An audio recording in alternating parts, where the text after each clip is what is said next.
Mic check. 1 2 1 2. We in the building. We in the building. Mic check. 1 2 1 2. Let me turn my thing up. Mic check. 1 2 1 2. All right. So we up in this piece, man. Let me go over here on this other thing.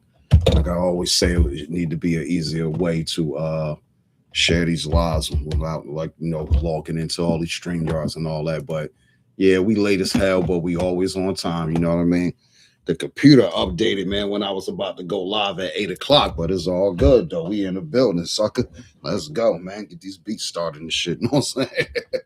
So hopefully we'll be on time next Tuesday. And that was my fault. I was sitting right here the whole time and not paying attention to the computer. I should have checked them updates early, like I normally tell everybody else. But hey, it's all gravy though. We in the building still. All right, so you already know we streaming live on the Black Community app.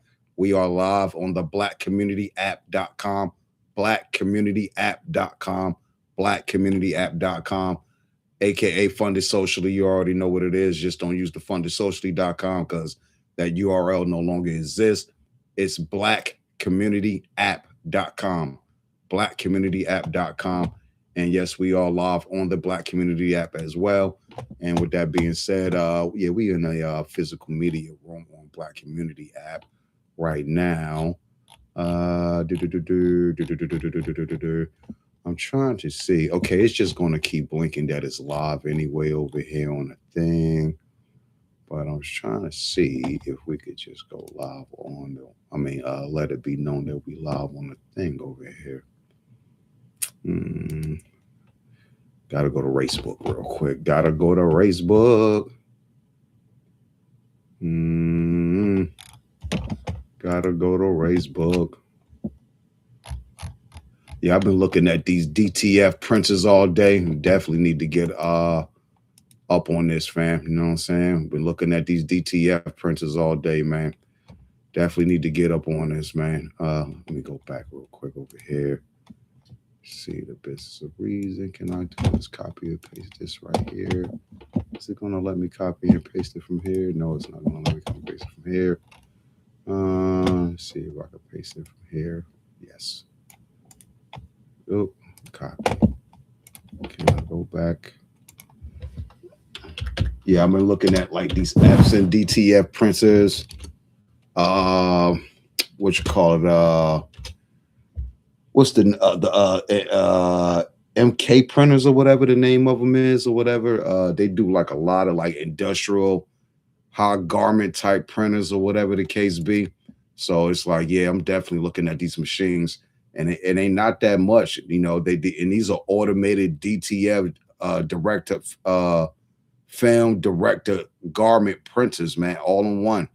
I'm looking at this Epson one, man, for 15 grand, man, but you know, for what it could do, you know what I'm saying? It'll pay for itself eventually. So it is what it is, you know.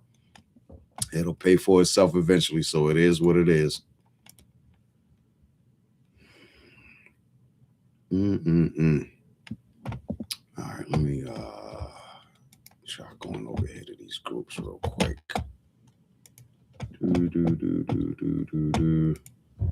Yeah, I want to try to oh man, I did see it didn't copy and paste this. All right, hold on, let me try coming over here again. Oh, close. See. Copy. All right. Copy. Copy, copy, copy. All right.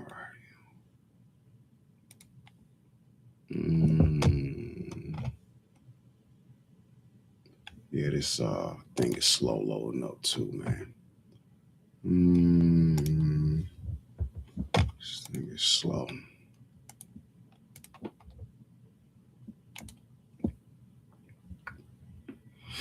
All right, let's go back one more time.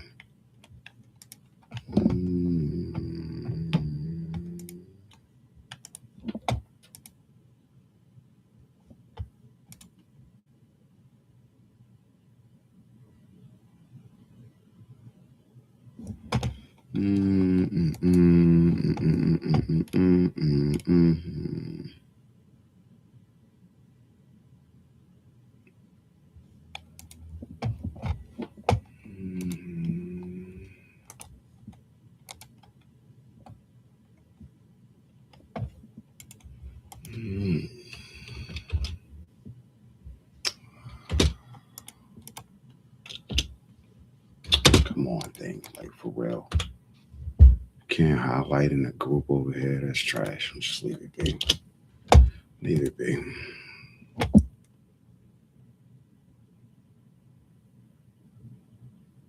Matter of fact, that's the last group I'm going public here. Let me switch accounts over here. Let me switch accounts over here. And I see studio users. Let me scroll back up. Go to the main feed over here. Shout out to that. Shout out to Nucci's front porch. He had Jill Scott on there the other day, so shout out to that. Shout out to Nucci, you know what I mean? And Jill Scott too. Philly in the building, you know what I mean? Philly in the building. All right. All righty. I guess that's enough of sharing this shit or whatever. It is what it is. Let me see. We could go right here.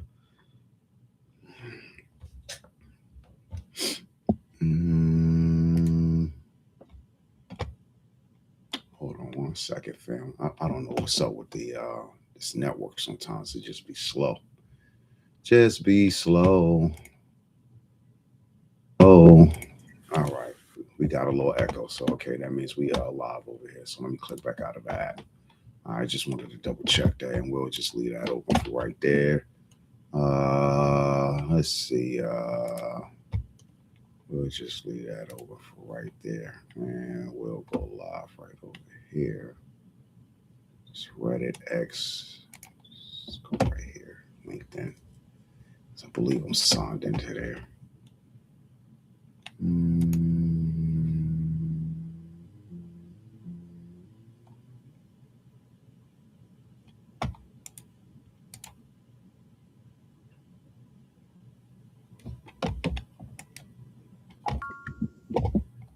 Well, this is the first one on there.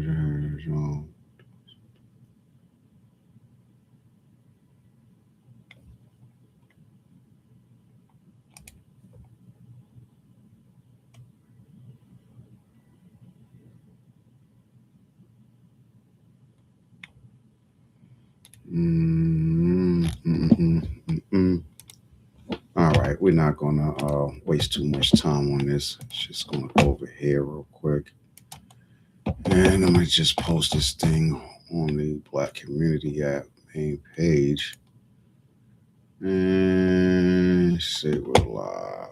No, I'm not gonna do that on the main page because that don't really matter. We'll go. Music.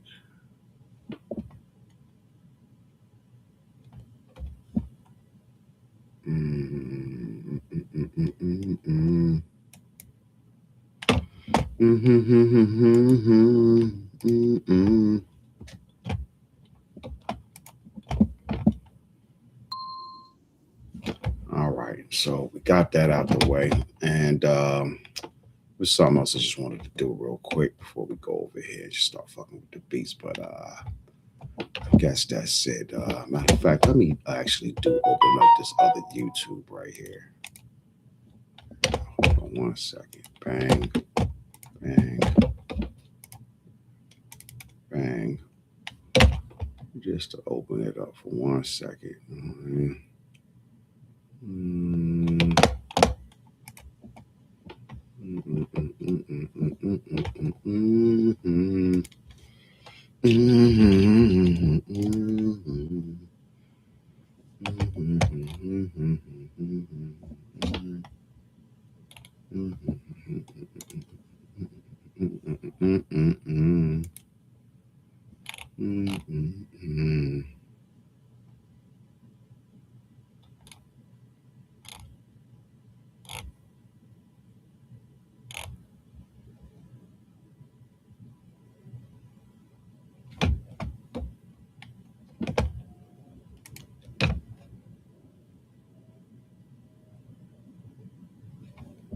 All right, let's go over here real quick.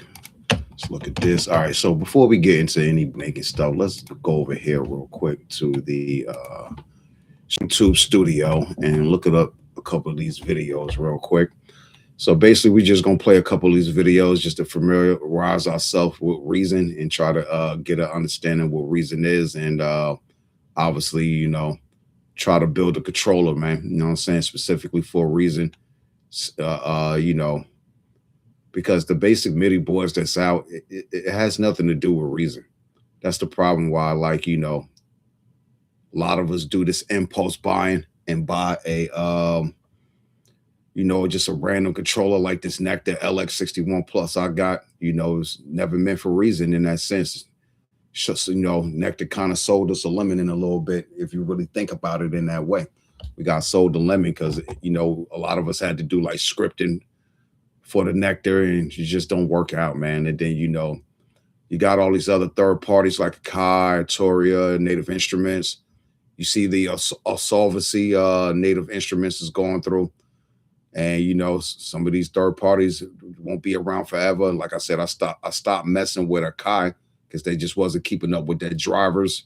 It's nothing wrong with the board. So it's like once you just update the driver to make it reflect for what's going on that's current, they don't do that. It is what it is.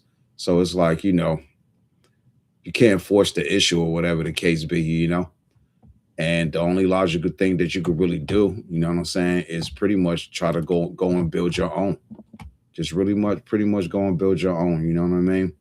And that way you ain't got to worry about it, because at the end of the day, you created it, you know what I'm saying? So I'm looking for over here. Let's see, this is music making month over here. 52. I've seen some other tips and tricks that I wanted to show y'all real quick. That was just like little 1-2 minute videos. What do we got right here?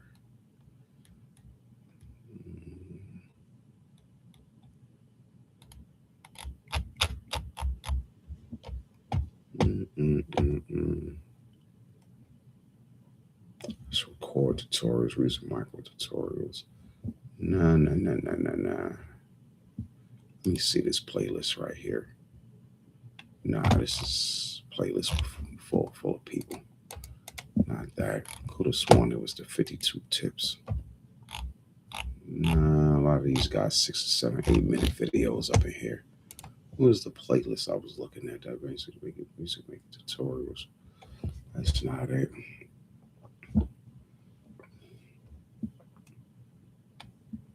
That's weird. Full playlist, reason basics. You know what I mean? I found my sound, reason 7. Okay, right here.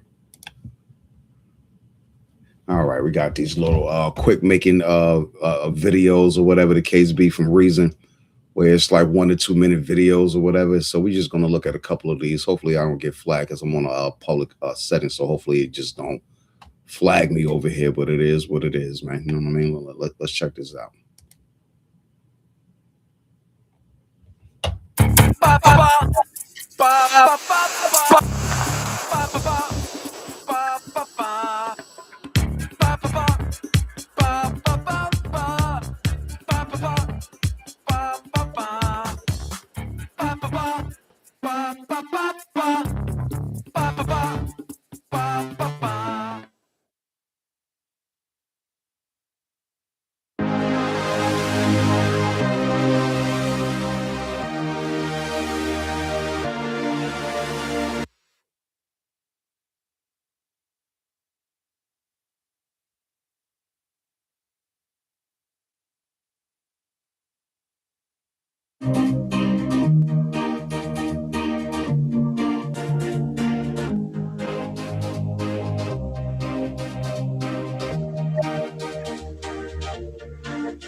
Just wanna let you know.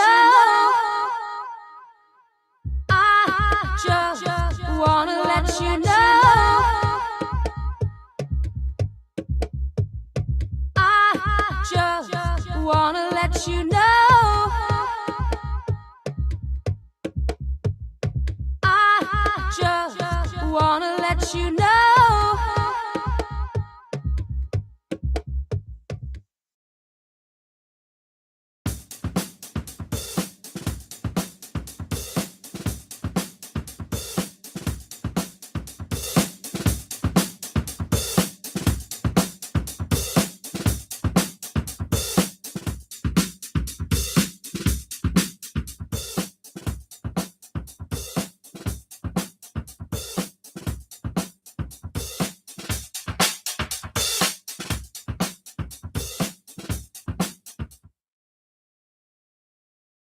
Alright, here's a quick tip on custom samples and wavetables in Europa. Instead of the included waveforms in Europa's engines, you can load any sample or wavetable file you have. True wavetable compatible files are straightforward. Select a wavetable in the browser and choose user wave in the engine to sweep through it.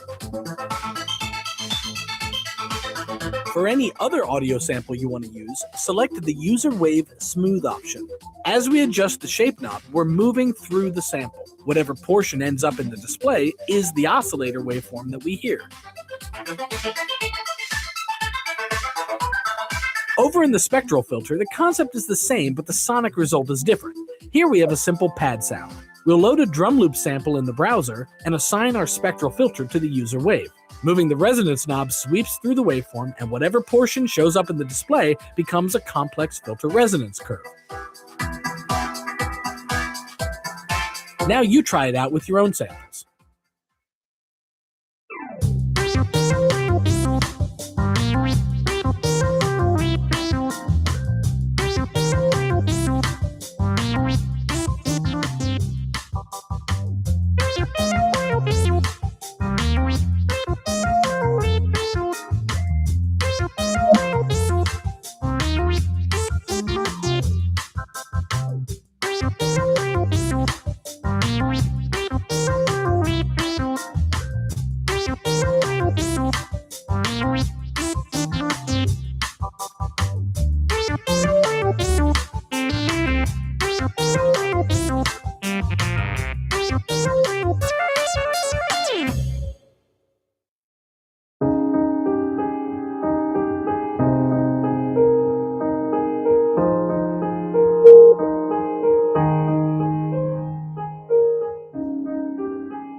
Classic loop right there. That's a classic loop. I use that sound.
Get your freak on.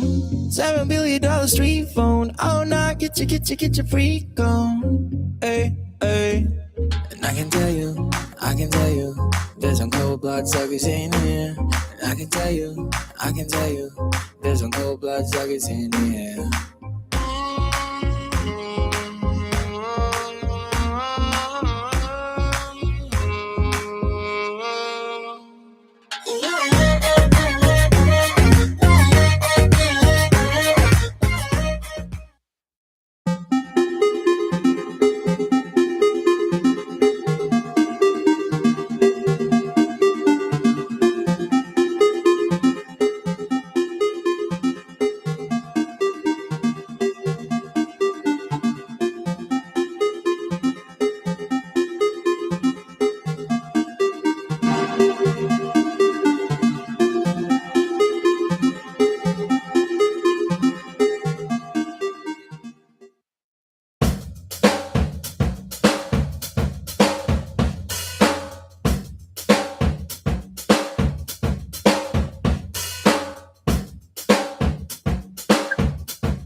And I can tell you, there's some cold blood suckers in here. And I can tell you, there's some cold blood suckers in here.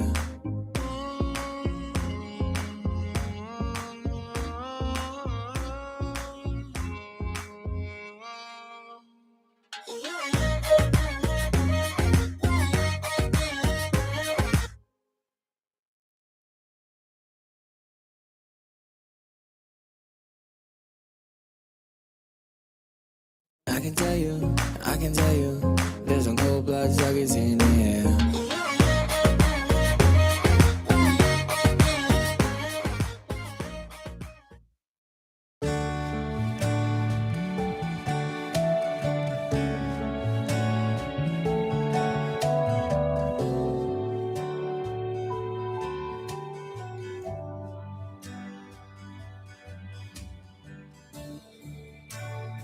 She know you will.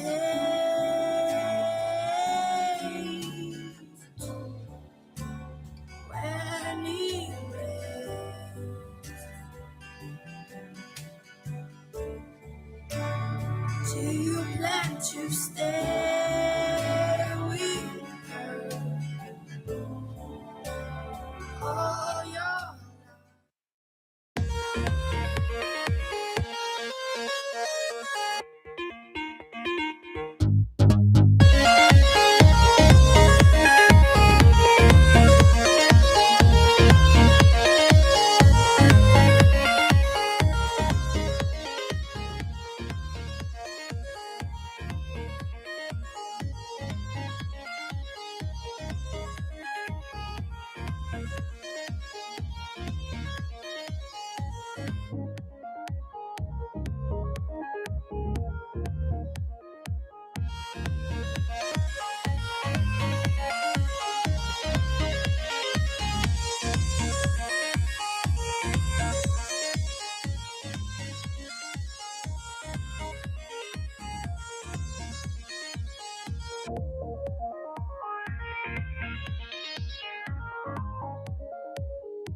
All right, y'all. So pretty much we done with the tutorials right there for a minute.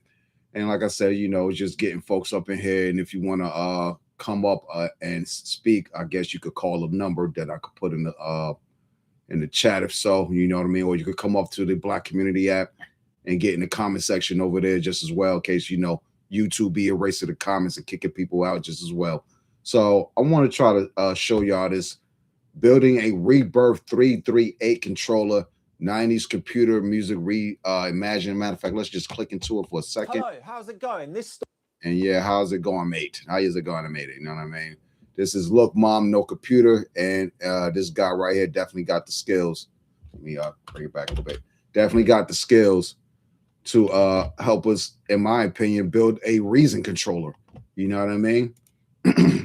So let's get into this Rebirth 338 controller that he built from scratch, man. Manufactured the parts, laid it out. So it's like when you got people in the comment section of these Reason groups saying that, oh, it's a waste of time to build a controller. Not really, because at the end of the day, Reason is actual analog hardware built in a digital setting. So it's like, why shouldn't we have that digital hardware or what's in the digital back into the hardware setting? So it's like, why are you buying a Nectar controller or an Akai controller or a Native Instruments controller when it's not for Reason? It's just really that simple, man. So I think Look Mom No Computer definitely got the right idea. I'm definitely going to try to get into this because, Nectar sold us a lemon. Akai don't keep up with their software. I know that's things are changing, but it ain't gonna never be right until we get a Kong that look like the NPC XL. You know what I'm saying?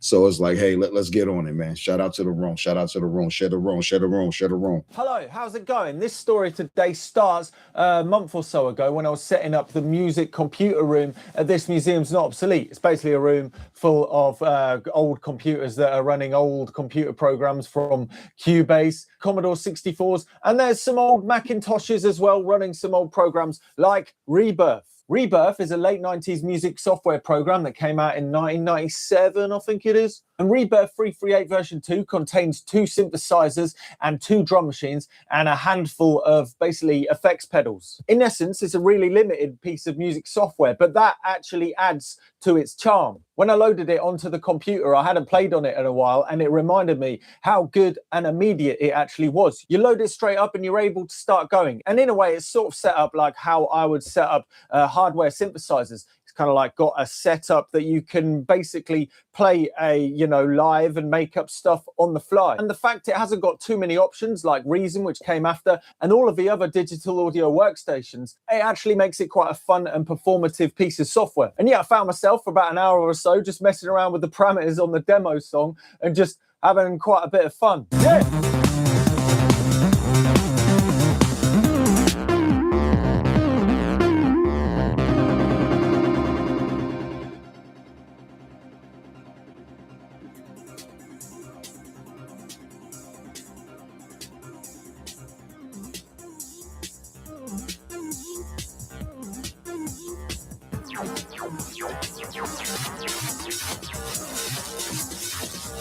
that, I read through the manual, kind of learning all of the hotkeys and the shortcut key commands and stuff to be able to program things in on the fly.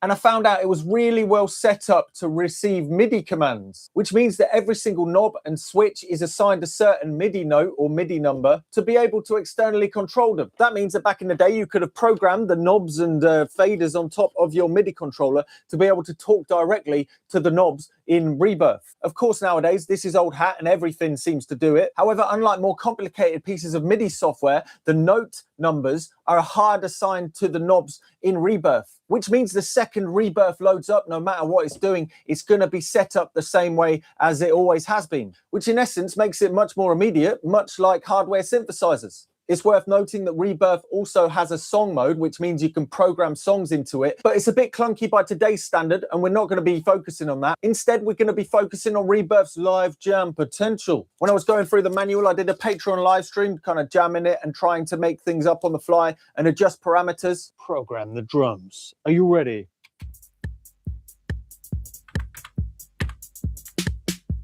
Oh yeah, it just has to come afterwards.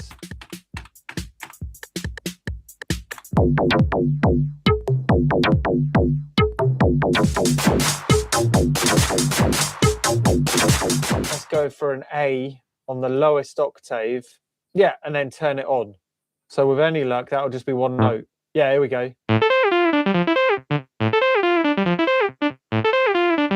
And there were certain instances that I wanted to adjust two things at the same time, which a MIDI controller with knobs on top of it would have really helped, because you can twist two knobs at the same time and you can't do that with a mouse. However, the downside with any of the MIDI controller setups is they're not quite set up the same as Rebirth. You could put a bunch of labels on it, but you're never going to get it matching exactly, which got me thinking, wouldn't it be cool if we made a dedicated MIDI controller for Rebirth, just for funsies? And that's exactly what we're going to be doing today. So without further ado, let's get building. The first thing I did was go through the manual and figure out all of the parameters that I thought were sensible to have on this controller.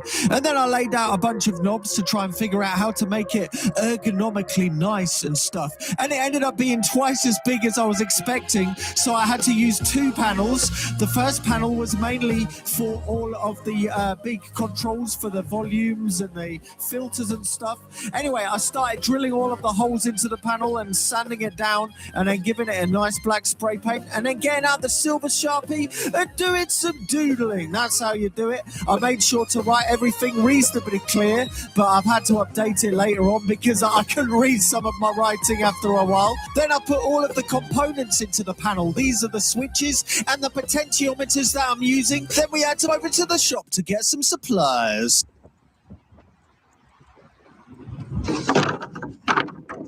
That ain't go. That might go somewhere, but it'll be all right. We're only going down the road.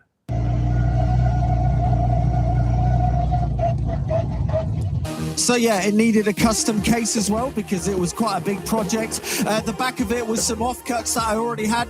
Luckily, it all started to fit together, and I was pretty pleased. But this was before all of the wiring. But before that, I gave it a dash of varnish to make it look quite nice. Ooh, look at that! That's quite lovely. And then that's a shot of me putting on the knobs. Amazingly enough, this took a couple of hours because there are a lot of knobs, obviously. And then yes, it was a couple of days of solid slogging, just soldering and soldering and soldering. The red wires are the positive voltage, the black wires are the ground. These are the multiplexers that we're going to be using. We will talk about the project and the electronics in a little bit, but basically it's the same as the Sega Mega Drive synthesizer, which is using the Notes and Volts MIDI controller program. The link is below for more information on that, but yeah, I basically took it to the nth degree. I did some cable lacing to try and neaten it up because it was getting pretty messy pretty quickly. But as you can see, I've decided to use Molex connectors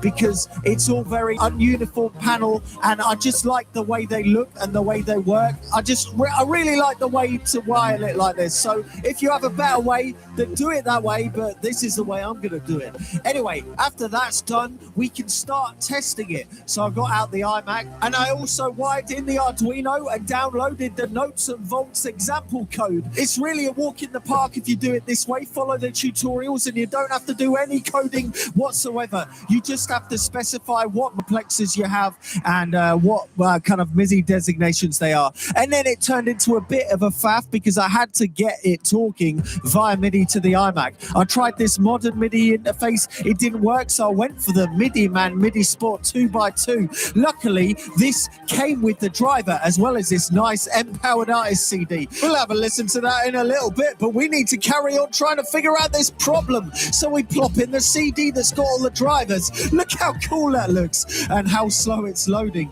Yeah, I don't miss that at all. So I loaded all of the drivers up, and after a little bit of figuring out and twiddling around, it started to work. And then I started designating the MIDI notes on the Arduino code with the switches and the knobs. Yeah! Hello, this is a bit of a courtesy update to show you where it's at.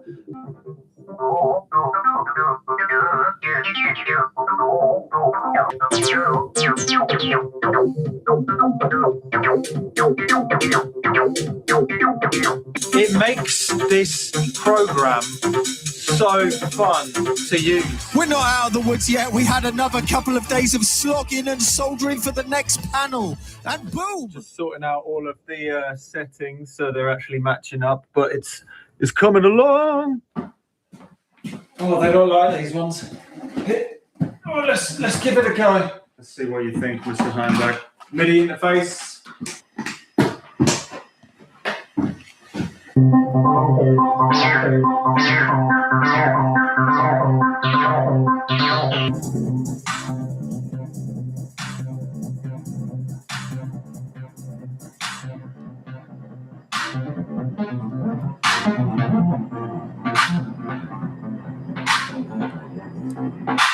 Okay. Well, it's working.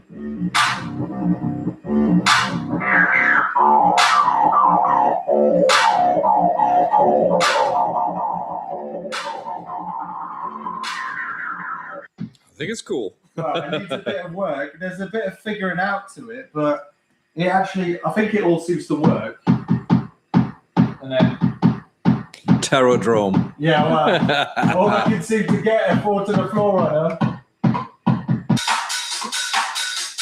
And then bringing that same old thing.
Highly different. Does it fit? It feels more like an analog interface, like in your head.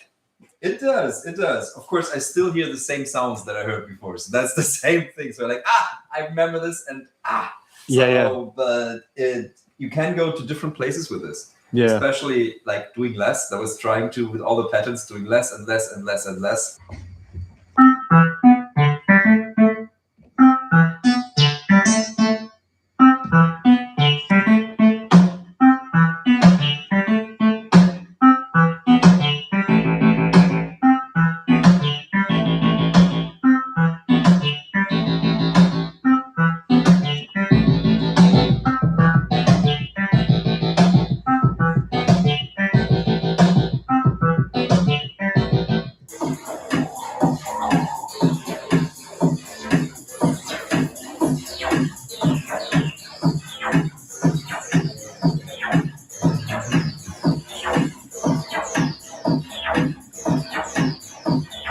So I took it over to This Museum's Not Obsolete, unfortunately just after it closed. So hi, I'm back, got to have a go, and Yuri popped in as well. But it seems to give a different perspective upon the software, which is exactly what I was looking for. It manages to give a good hands-on feel of the actual program, which takes you to different places. By the way, if you want to play with it, I'm going to make sure that it's going to be at This Museum's Not Obsolete on the open days, so you can give it a go for yourself. Anyway, let's have a little bit more of a play.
So as you can see, there's still a bit of experimenting to do. There is a part 2 to this project, which is going to get a whole lot bigger, and it'll be in a couple of weeks. So I'm going to be building up towards that. And we're going to be taking it somewhere else to merge it into a much bigger project entirely. There's other things that I'm going to get to grasps with in the meantime. That is, for instance, the sequence programming with the hotkeys on the keyboard, so you can basically program sequences on the fly. I'm going to be doing a Patreon live stream investigating it further later on in the week. But yeah, expect a part 2 with an even more expanded project in the next couple of weeks. You can check all of the updates on Patreon, including the ones that have already happened and the ones that are yet to happen, as well as download sound packs and watch live streams. Like I said, if you want to play with it yourself, then you can pop over and try it out. This museum's not obsolete. And yeah, until next time, I'm Luke Mum No Computer, and don't be scared to try it. Ooh.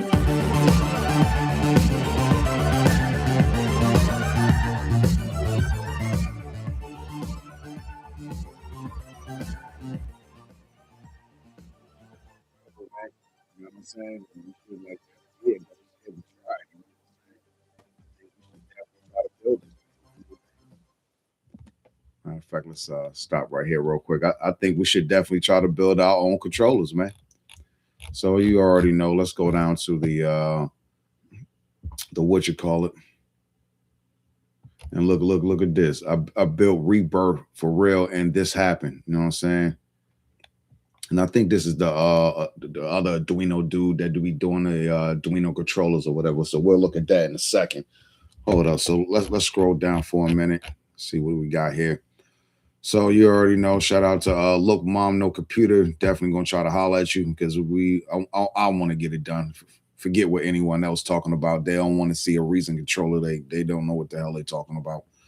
So just like to read the comment section. Obviously, scroll back up right here. Obviously, wow, you already know. This brought literal tears of joy to my eyes. I spent hours upon hours with Rebirth when I was young. Now I'm over 40 and finally restarted making music after 20 years. So many memories. This project is just incredible. Yeah, give it to me. You know what I'm saying? Your patience for soldering 1 million knobs and switches is amazing. Pretty cool rig for a computer. Shout out to that. Yeah, you know what I mean? When Rebirth came out in 98, my completely non-musical mate said to me, your wibbly wobbly box will be worthless now. He was talking about my TB303. Damn, no saying. Very happy for you, Sam, that you got this working. And by the time you set yourself, looks absolutely incredible. Yeah, shout out to that. That's insanely cool. So it's like when people say, and I've gotten to back and forth spats with people saying like, yo, ain't nobody interested in making this happen. Well, you got 1, 2, 3, 4, 5. You got several people up here already just saying this is everything they want. So why can't you just build this goddamn thing right here, bro? You feel what I'm saying? Let's go back a little bit.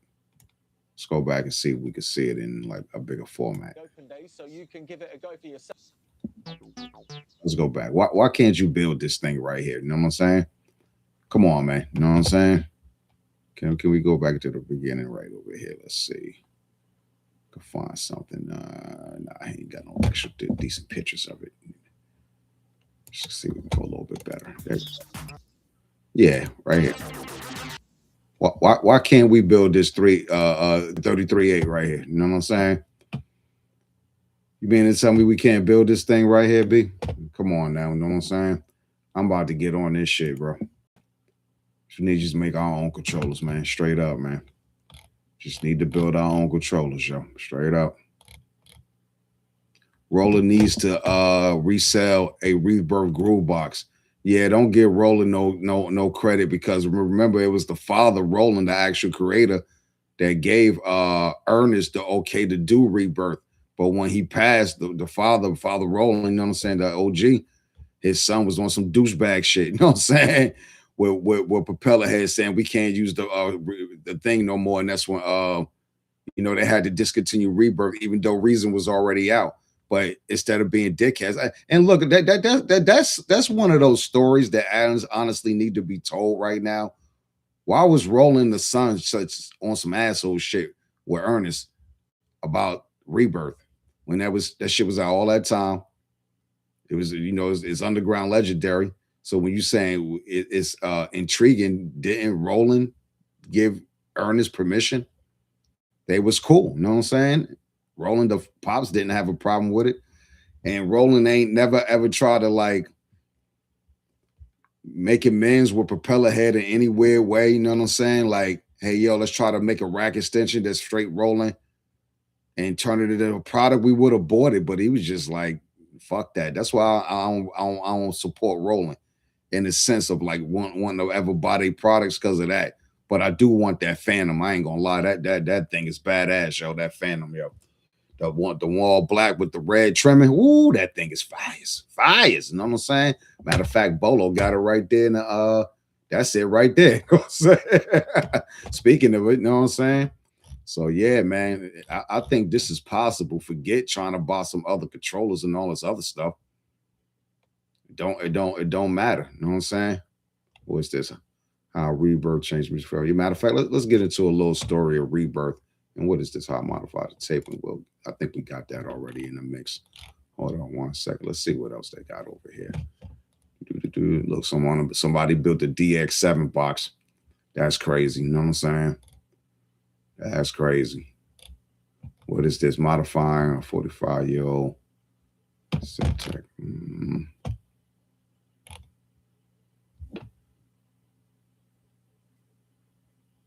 Yeah, remember they made it for iPad too, the Rebirth. That was another thing. Look at this joker said he built the mini Moog. You know what I'm saying? So it's like, hey, this is possible, bro. This is definitely possible. What's this? 1 year of designing and releasing this as a module a month. But you don't do I see the video readers. Okay, let me scroll back up here real quick. And let's check this out right here, and then we'll take this one out right here. Okay, so yeah, we can make this happen. It ain't hard. And, you know, look, mom, no computer got the skills. He gonna teach us, man. And there's other folks out here that, you know, teach this MIDI stuff. So let's go. Shout out to that. On to the next video. Hello, today we're going to be looking at the Watkins Copycat. This one in particular, I've modified it with 2 switches, and in the past I've added a speed control to it. The switches are to turn off the erase head and the play head, so it turns into... Before FL Studio, before Ableton Live, before Reason, there was Rebirth, a revolutionary piece of software that brought the sound of underground techno, house, and rave right into your Pentium-empowered PC. Today we dive into the story of Rebirth RB338, a virtual instrument so ahead of its time, it changed the course of music production forever. What is Rebirth? Released in 1997 by Propellerhead Software, a small Swedish company, Rebirth RB338 was a standalone music production software that emulated 3 of the most iconic Roland machines: 2 TB303 bassline synths, 1 TR-8 drum machine, and later, in updates, the TR-909. It featured a pattern-based sequencer, distortion, delay, and mixer controls, all in a compact, intuitive, graphical interface. This wasn't just a plugin, this was a full-on virtual groove box, and you didn't need any hardware to use it. Why it was revolutionary? Let's rewind to 1997. Software instruments didn't really exist yet. DAWs were primitive. MIDI sequencing was the norm. Most producers relied on expensive hardware or trackers. Then came Rebirth, a fully functional synth and drum machine emulation with real-time playback, automation, and an authentic analog feel. It gave bedroom producers, hobbyists, and broke techno kids a way to make music without a single piece of hardware. It ran on modest PCs. We're talking Pentium I, 16 MB RAM, Windows 95. And yet, it sounded good. Surprisingly good. Rebirth quickly became a cult favorite in the underground music scene. It was passed around in demo CDs, Juarez forums, and even by mail. Producers shared mods, custom skins, samples, even alternate synth engines. Techno, acid, trance, IDM. Rebirth users pushed the software to its limits. In 1998, Propellerhead released Rebirth 2, adding the TR-909 and improving the sound engine. They also added Rewire, a groundbreaking protocol that let Rebirth sync with Cubase, Logic, and eventually Reason. Controversy and legal pressure. But success also brought problems. The Rebirth interface looked a bit too much like Roland's hardware. The TB303, TR-808, and TR-909 emulations weren't licensed. Roland wasn't happy. Though legal action wasn't publicly confirmed, pressure likely played a part in Propellerhead's decision to discontinue Rebirth. Rather than fight, Propellerhead moved forward. They were already working on something bigger, a virtual studio rack called Reason. In 2005, they officially discontinued Rebirth. In 2011, the Rebirth iOS app was also removed from the App Store at Roland's request. The iOS resurrection. Yes. Rebirth came back in 2010 on iPhone and iPad, updated for touchscreen control and mobile music making. It brought the original interface to a new generation, and while limited compared to modern apps, it still had that unmistakable sound. But by 2017, even the app version was gone. Propellerhead removed it permanently, citing app compatibility and maintenance issues. But it was likely again due to Roland's intellectual property rights.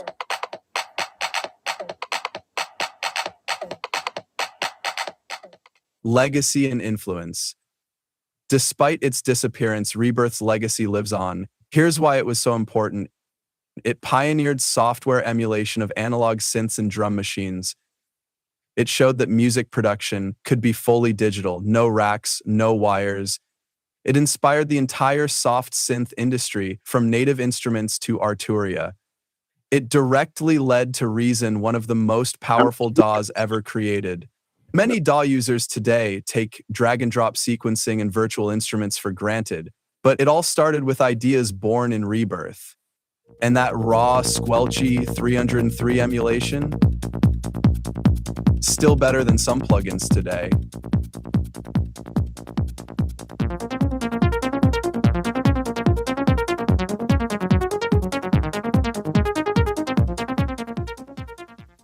Can you still use it today?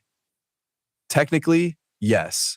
There are fan-made patches, MODs, and even community efforts to run Rebirth on Windows 10/11 and macOS via wrappers or virtual machines. Propellerhead, now Reason Studios, even released Rebirth as a free download in 2005 before removing it completely. But if you want that vibe today, there are great modern options like Audio Realism Baseline, Phyiscal, Roland Cloud, TB3. Still, nothing quite feels like Rebirth. So there you have it, the story of a piece of software that changed the world of music production. Rebirth RB338 may be gone, but it lit the spark that made DAWs, plugins, and soft synths what they are today. Did you ever use Rebirth? Drop your memories in the comments. I'd love to hear your stories. If you enjoyed this trip into music tech history, like the video, subscribe, and hit the bell for more content like this. Thanks for watching, and remember, Rebirth is alive.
Hey everybody, in this video we are going to do something that I've been wanting to do for 25 years. We will reconstruct Rebirth 338, you know, the iconic 90s music production software in real life with real Roland instruments. Let's have a look at how we can transfer the workflow of the software to the original TRs and TBs, bring it to the 21st century, listen to the awesomeness of these analog beauties and find out why all this might not be such a great idea after all. Rebirth RB338 was released in 1997. I was 16 and it was not only the first music software I laid my virtual hands on, it was also my first encounter with electronic musical instruments. Developed by Propellerhead, a Swedish company mainly known for Reason, the release version consisted of an emulation of two virtual analog TB303s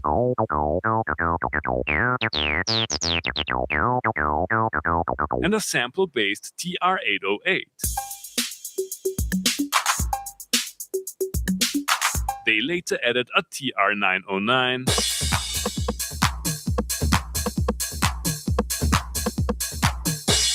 and a few more FX we will talk about in a minute. While mainly designed as a standalone software, later versions could be integrated in Cubase using Rewire, and it didn't take long until users found out how to add custom samples, and there are plenty of alternative skin designs out there. Discontinued in 2005, Rebirth became available as a free download, and a revamped version was released in 2010 for iOS devices. Roland was cool with all this in the beginning, but officially claimed copyright infringement in 2017, 2 years before Uli released his TD3. Ironic. The Rebirth scene is alive and kicking though, with World of RB338 being one of my favorite YouTube channels, and Look Mom No Computer building custom MIDI controllers for setups running on multiple old iMacs. In order to create our real-life Rebirth setup, we have to deal with a few challenges that come with the original instruments. First of all, 303s and 808s don't have MIDI, so we need a clock that can handle DIN sync plus a bunch of compatible cables, the latter being a bigger problem than you might think. I only have one TB303 here, but the next best thing, this Cyclone TT303, is just like the 909 MIDI compatible. I'm gonna use an ERM multiclock, as it can handle both standards, allows me to recreate some of Rebirth's pattern selection functionality, and is, in contrast to vintage Roland interfaces like this, conveniently syncable to a computer. Speaking of computers, as we are trying to emulate the Rewire functionality of Rebirth, we will need a lot of preamps and converter channels. And I mean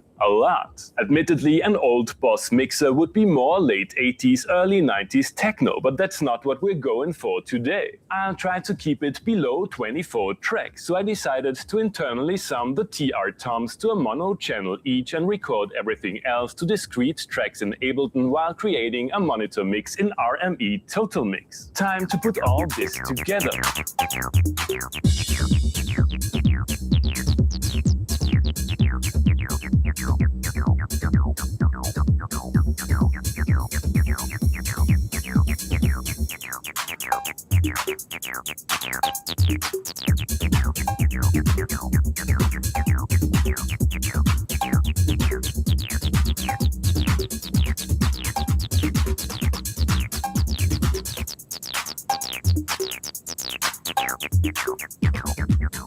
In spite of the Instagram and TikTok-worthy aspect ratio, this setup doesn't look very nice, and the layout doesn't translate so well to the real world from an ergonomic point of view.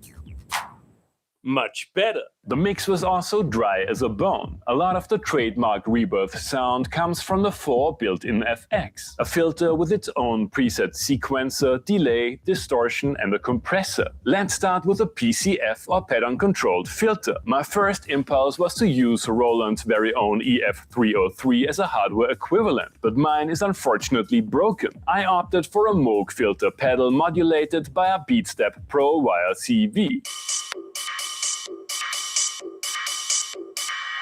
Next, there's a simple delay. I'm gonna cheat a bit with the EHX Canyon, receiving tap tempo from one of the Beatstep Pro drum gates. When it comes to distorting 303s, a Red or Tube Screamer come to mind, but you can't go wrong with a Boss DS1. I'm using a reamping setup for impedance adjustment. I've never been a fan of the original Rebirth compressor, so the EHX platform is certainly an improvement. The FX routing of Rebirth is surprisingly versatile, and just hooking up the instrument to pedals wouldn't do it justice. In this setup, the FX units are connected to the audio interface and can be routed and switched in the Total Mix software with close to no additional latency.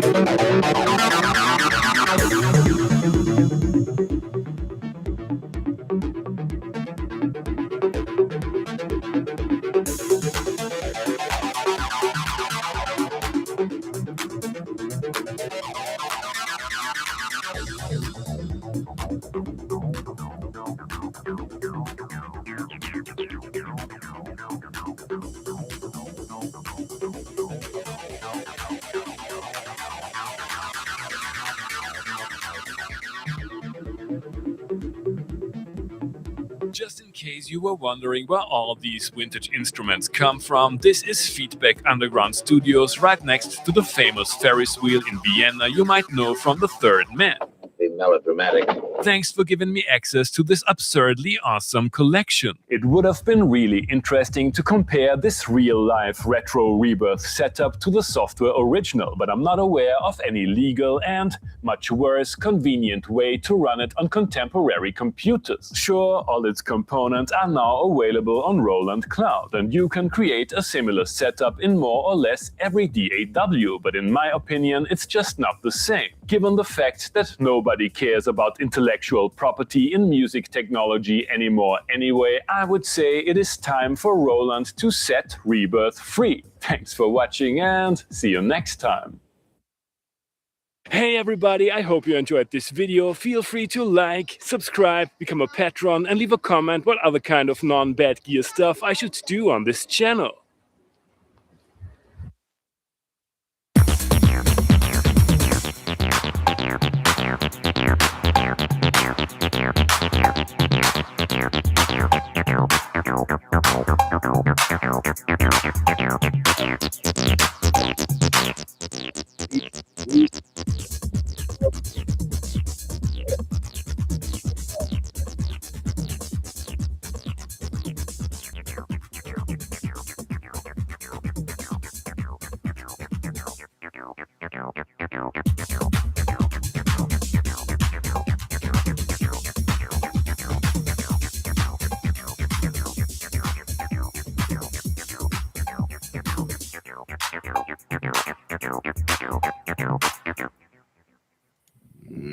Right there, it's time for Roland to set Rebirth free. Oh my God, you know what I'm saying? All right, let's get into this Jimmy Iovine thing, and you know we'll move on from there. You know what I mean? Just get into the music business, y'all. Not really. Shout out to Bolo, the producer. Let's see what he's talking about with Jimmy Iovine. Let's listen. All right, Jimmy Iovine said this about streaming services. This is interesting. What you're hearing about is that the artists are like, they used to be able to earn a living like that. But now, unless you're in that top chunk of heavy streaming, the money's not really meaningful. So that's a problem they have to fix. You know, there's no question about that. But there's a lot wrong with streaming, in my opinion. You know, it's one-dimensional. It's an ATM machine. You put your money in, you get your music. They don't do anything for the artist. See, the artists want to communicate with their fans, period. That's what they want. They want to communicate. They want to market themselves. And the streaming services are still saying, we'll put you on our list if you're nice to us or if you like us. That's bullshit. You got to allow them to have your audience and let them breathe, which is what, you know, not for philanthropic reasons, but this is what TikTok does. That's what Instagram does. You could somewhat promote yourself. So the streaming services, to me, are minutes away from being obsolete. Man, that is interesting. Very, very, very interesting. And I know a lot of people like, oh, the streaming services are minutes away. I get what he's saying. It's not necessarily minutes away, but some people are like, oh yeah, it could be gone tomorrow. Nah, it's not that easy because these companies have tons of cash right now to kind of keep things going. However, I understand where he's coming at, okay? Basically what he's saying is these streaming services don't do anything. And you got to think he's coming from someone who has been in the music industry for a very long time, has helped out tons of artists, regardless if people like him or not. If you got to think about the things he's done for several producers in the game, especially most notably Dr. Dre and the stuff he's done with Polo the Don and just a ton of producers in the game. He's really just elevated producers in the game because, of course, you know, he used to be a producer, he used to play. And, you know, he understood that side of the game. And, of course, what he did with the whole the beats by Dre and all that stuff like that, he really understands about, you know, moving product. And the thing about it is he used to move a lot of product when it was tapes and CDs. And then when you had to have a distributor to move those tapes and CDs, they did things to make those tapes and CDs sell. With streaming services, they don't do anything. You just upload it, and then you got to take care of everything yourself. So you're paying into these streaming services to get your stuff on all the DSPs or whatever, and then that's pretty much it. They really do not do anything to help out the artists. You have to do everything yourself. And then that's what he's talking about. And if people kind of woke up to the situation and was saying, well, dang, they don't do anything for me and they're not paying me very well. Like, this is the thing. The people who get paid the most are the ones who have the bigger records. That's the people who get paid the most because they put everything in a pot. It's one big pot. And then the people at the top get paid the most and the people at the bottom get paid the less. That's how it works. And it's crazy because you would think that everybody should get a fair share of the pot. And it's not like that. So do you feel that the streaming services are right? I mean, that's a question to you guys. Do you feel that these streaming services are doing what they're supposed to do? They're just being the middleman between you, Apple Music, Amazon Music, Tidal, Spotify, all that stuff? Or do you feel like they should be doing a little bit more? And I really feel, to be honest with you, I really feel that they cannot do as much because there's so many people that have access to these streaming services. I wanted to ask that question so you guys, of course, could comment. But my answer is, to be honest, how I feel is that they really can't do too much. They cannot do too much due to the simple fact of how many songs get uploaded every single day. Tens of thousands of songs get uploaded every single day. It will be impossible for them. That's why I sell to check out your song with 50, sometimes 60, 70,000 songs being uploaded every single day. Bolo.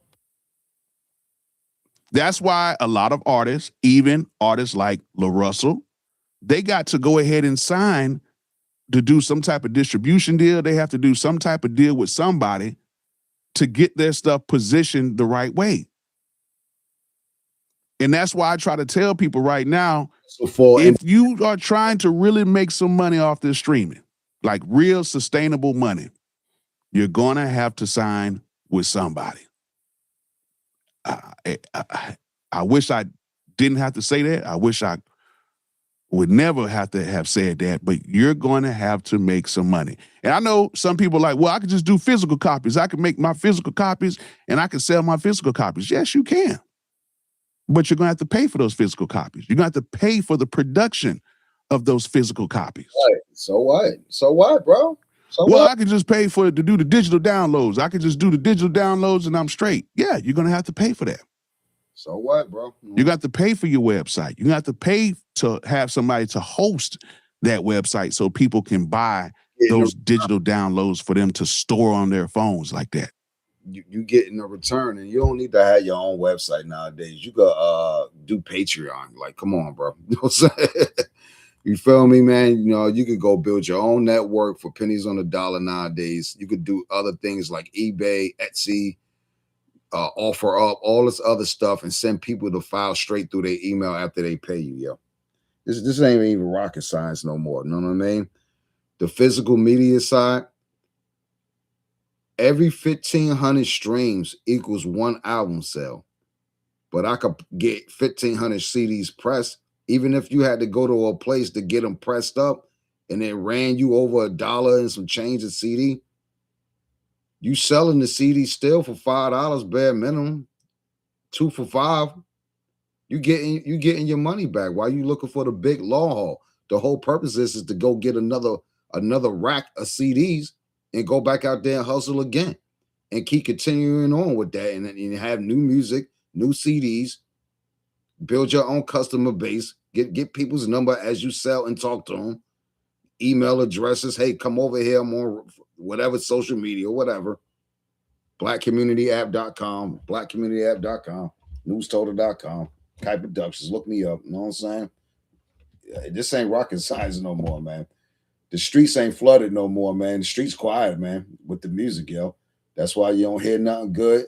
And, you know, the one thing we could agree with Jimmy Iovine, streaming sucks as far as the quality. Only thing good about streaming is the convenience that you could just hit the button, whatever. But do you get any feel out of that? Hell no. When you went to the store and bought that CD, that meant something. You had to go work for that money. You know what I'm saying? Now artists, we just give our shit away like it's candy, man. Like the waterfalls are turned on. It ain't nobody there to turn it off. That's why I don't be care about uploading like music anymore. That's why you don't really see me put any music out, because that shit ain't even worth it. In that sense, it never was worth it the moment streaming came in, and then COVID came in and wiped all the physical shit out. Matter of fact, I just seen an article that Sony ain't producing recordable Blu-ray players, but fuck Sony. Fuck them too. They on some bullshit. Throw them in the mix with the Jimmy Iovines and, you know, all these jokers, man. You know what I'm saying? They been robbing, bro. They been robbing, man. So yeah, Bolo, you capping on this one, homie. Well, go ahead. You're going to have to pay for that. And that's the problem with a lot of artists. People say that that's what they want to do, but nobody's willing to put their own money up. Hey, we can skip the money. We can skip the money because Naka got some money. Joker ain't gonna do that work though. That's what the argument is. He ain't gonna go out there and go hustle. She ain't gonna go out there and go hustle. That's what this shit fall down to. You ain't gonna go hustle. You relying on the DPS, the digital service provider, to pay you. You relying on DistroKid. Fuck DistroKid. Matter of fact, DistroKid for sale. Now how that look? You know what I'm saying? DistroKid is supposed to have been for the independent. Now a label about to acquire them. It was a scam the whole time. I paid it to the system of DistroKid, never got nothing out of it. You know what I'm saying? But I got that money in the street all them years, though. You know what I'm saying? Yeah, and I still pay my little $20, $30 every year and shit. But that shit didn't mean anything because I was never over here promoting the digital side. And I still ain't like that. You know what I'm saying? I just be over here bullshitting with y'all trying to network. That's all this shit is, man. Hey, where the artist at? I got beats. I got studio time. You know what I'm saying? I got engineering time. I got the CD press. I'm about to get this duplication store going. Everything about to be going. You feel what I'm saying? Where y'all at with the music and shit? I could be putting y'all shit out on CD and having the shit run back to your screw tube. Y'all lazy, man. You know what I'm saying? That's what this really falling down to. It ain't, because it ain't a money thing. You spend money on bullshit every day you go outside. You go to the dollar store, spend your money on weed, blunts, liquor, clothes, Jordans, all this other shit, PlayStation, add it up. That shit ain't no investment in your career. And if you is a gear junkie like me, you know, I spend my money on VSTs, you know what I'm saying? So I can't throw rocks at a glass stone, is what you like. But hey, it got to be some type of return on this shit. You know what I mean? That's all that matters. If you could play Madden all day, is you getting a return on it by whooping niggas for $25 a game? Now you're not. You know what I'm saying? That's why it ain't worth playing the game at the moment. Shout out to my PlayStation. Got dust on it too. It's DjSegwon on the PlayStation Network. But go ahead. So that's why they'll just rather go to these streaming services, pay $9, $10, or pay a small monthly fee just to upload some songs every single week or every single month. You lazy. But then they get upset because the streaming services are only paying them 0.00051 of a penny for each play. And then they get upset. It's like, man, I didn't even make a penny because nobody listened to it. They didn't promote it. They didn't do anything because nobody wanted to spend any money on it. See, that's the thing. You can't say, oh, my God, these places are not doing what they're supposed to do, but you haven't even tried to promote it, spend any type of money on your product, nothing. So that's why I'm saying these streaming services is going to be very hard. Now, I know if you have a song that is trending and a song is doing big and they see the numbers, a lot of times these services will reach back. Just like me, when I did Watch Me Whip, Watch Me Nay Nay, when that song was getting big, TuneCore actually reached out to me. Camille Broussard from TuneCore, she reached out to me and she was like, hey, you know, we're not making any extra money on this. We just want to help out the song to get it bigger. And she came with a brilliant idea. We ran with it and it was history from there. You know, she got the top 50 dancers to dance to the song, and we did a deal with this company called Dance On Network. And basically what we did is we whitelisted their videos on YouTube, and they went ahead and danced to the song, and then they got to keep all of their money on their YouTube channels. We didn't touch none of that money at all. We whitelisted those channels, and they promoted that song to something that we could never even imagine. And even though we were doing numbers, that was just something to help us out. And then that's how that record kind of grew even more. It was still going to grow, but it grew faster because of those top 50 dancers. Then people started making videos, and it just went crazy from that point. And then pretty much we went gold before we even signed the deal. Like, we were gold, and the song was gold before we even signed the deal with Capitol. And then literally like a week later, it was platinum. So it was a crazy situation. But in that situation, they will reach out to you and they will try to, you know, place your song on the Explorer page and, you know, try to, you know, help your song get to another level. But that's if a song is doing some numbers. And that's why I keep trying to say you have to have numbers out here. If you do not have the numbers out here, none of this stuff matters. That's why you have to promote. You have to find ways to promote your record, or you have to sign with somebody at some point. Because it is hard to sit here and make your own CDs. It's hard to mail out your own CDs. It's hard to pay for all these different services to get people to buy your stuff from direct to consumer. I understand all that. I feel that is a better way because you make more money. However, like I tell people all the time, you can either make 10% of $1 million or you can make 100% of 10,000. Y'all do the math, okay?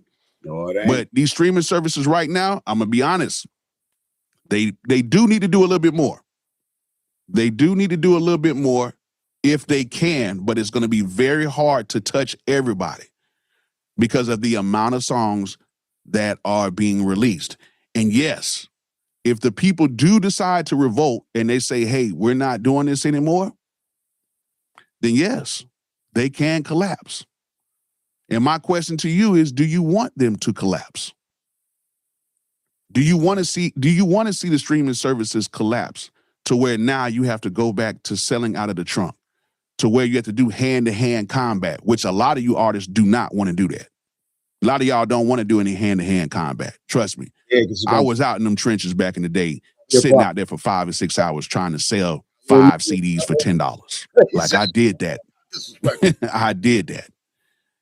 So do you want to do the hand-to-hand combat? Do you want to have to travel more? Do you want to have to do all of that stuff to promote your stuff? Do you want to have to hire more people to help you push out your stuff? So this is a question to you guys if you want to see the streaming services go down.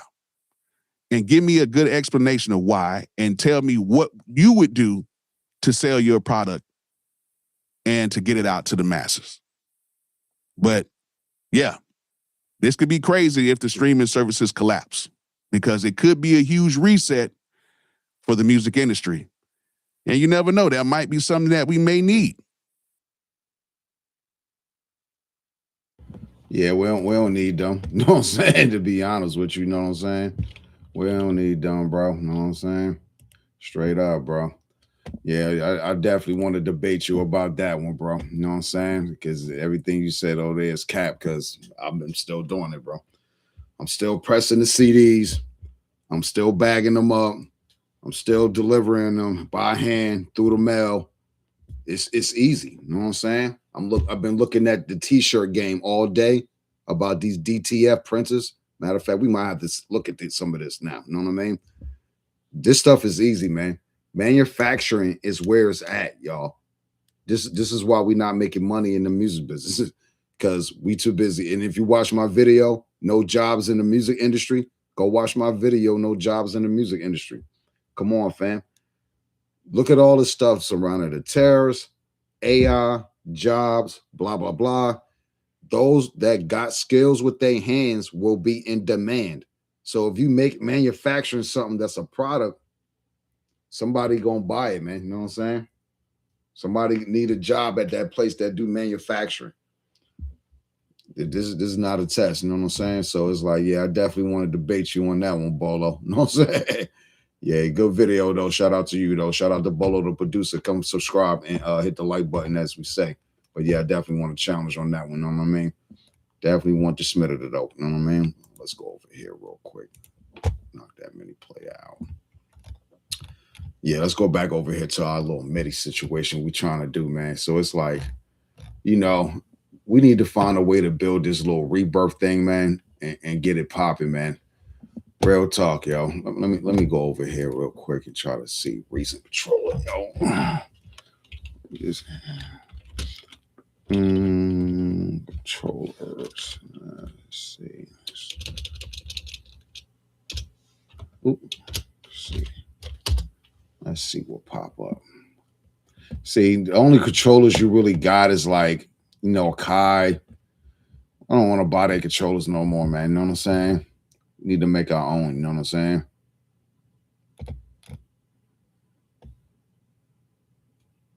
Right here, the truth about DAW controllers, are they worth it? Well, yeah, you know what I'm saying?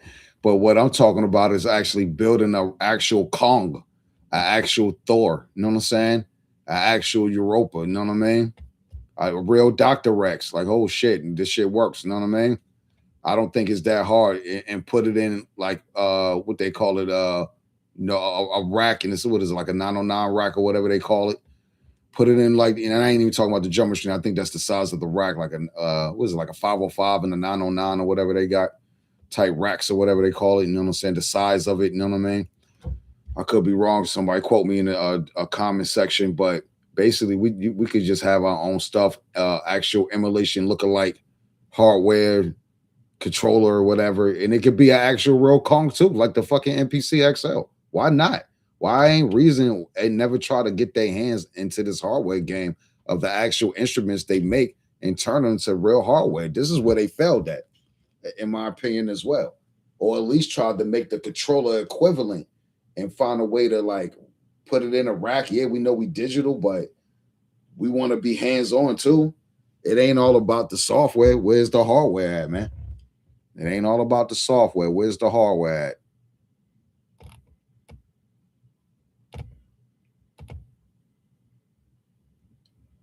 Got a bunch of joints about how to do controllers, and look, new Nectar controllers or whatever. Yeah, Nectar is like terrible in my opinion. You know what I'm saying? Nobody got no time for no programming. You know what I'm saying? That's over. You know what I mean?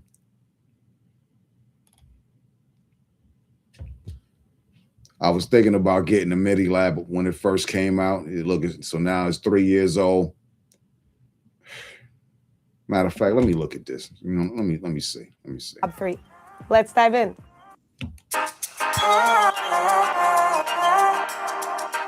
Hi everyone, it's Yetunde here, and in this short video, I'm excited to show you how to make music with Reason and MiniLab 3. Let's dive in. Reason is one of the most unique DAWs thanks to its layout that resembles a real studio. It also provides plenty of quality built-in sounds and samples. That is why we made sure that it works perfectly with MiniLab 3, letting you effortlessly make music with minimal mouse and keyboard action needed. Reason comes with a dedicated MiniLab 3 MIDI script, which allows MiniLab 3 to be recognized instantly after launching it alongside your DAW. However, it is good to make sure to use the latest DAW versions to ensure the best MiniLab 3 experience. If you do not have the latest DAW version, make sure to watch the FAQ video on how to set it up, which you can find in the description. First off, let's explain what we can control inside of Reason with MiniLab 3. The list includes browsing through tracks and instruments, navigating through the channel rack, changing instrument presets and sound settings with knobs and faders, and of course, controlling the timeline section with MiniLab 3's pads. To start with, we have our Reason session running with 4 tracks and instruments visible in the mixer view. Thanks to MiniLab 3 main encoder, we can browse through them with MiniLab 3's encoder. Every time we stop on one, it is highlighted in the mixer view and on Minilab 3's display. Our first track is a drum track. So now we have access to its full kit and we can play some drums using our pads. Once we're locked into our track and instrument, Minilab 3's main encoder now serves as a preset and bank selection switch. As we turn it left or right, it offers new presets for each instrument. In this case, new drum kits. Let's settle for this drum kit and try to record our first pattern. To do that, we simply have to press Shift and Record, which will activate the 1 bar count-in, after which the recording starts. Here we go.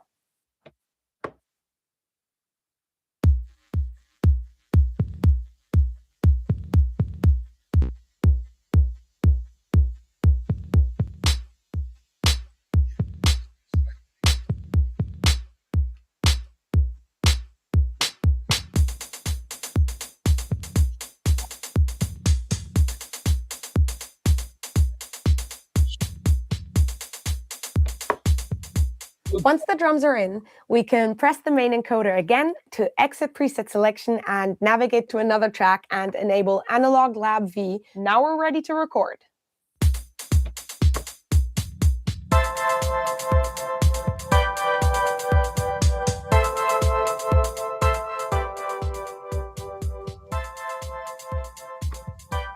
This one works well. Let's try to record a bass line to complement the drums. This time, we will also tweak some of the bass instrument settings to give it some movement and color while recording.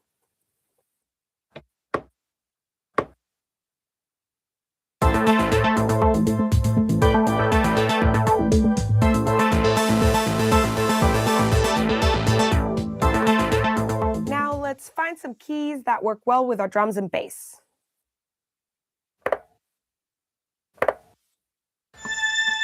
This one sounds right. So now that we have our sound ready, we can switch back to DAW mode by pressing Shift and Prog again. Now we're ready to record.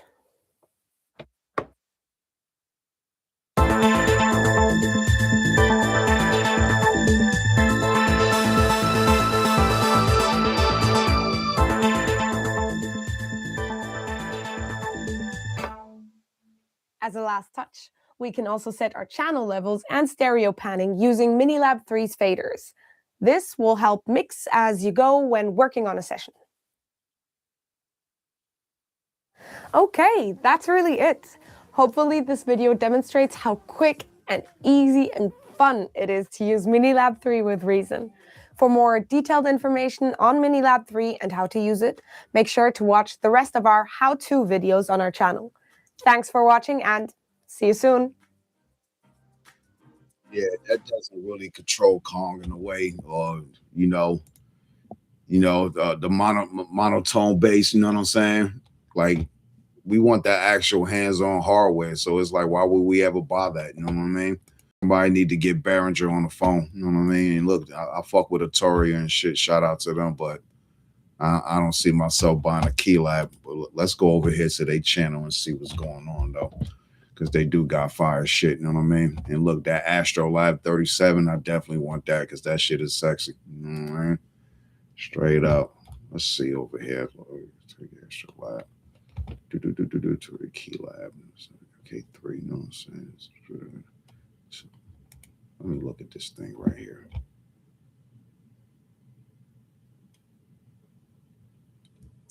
Do they got Reason in here? Tourist software integration. Yeah, see, they make it for everything else. Ableton, Bit, Weird, Keybase. No Reason tutorial though. You know what I'm saying? I'm not sure that somebody got one though, but whatever. You know what I'm saying?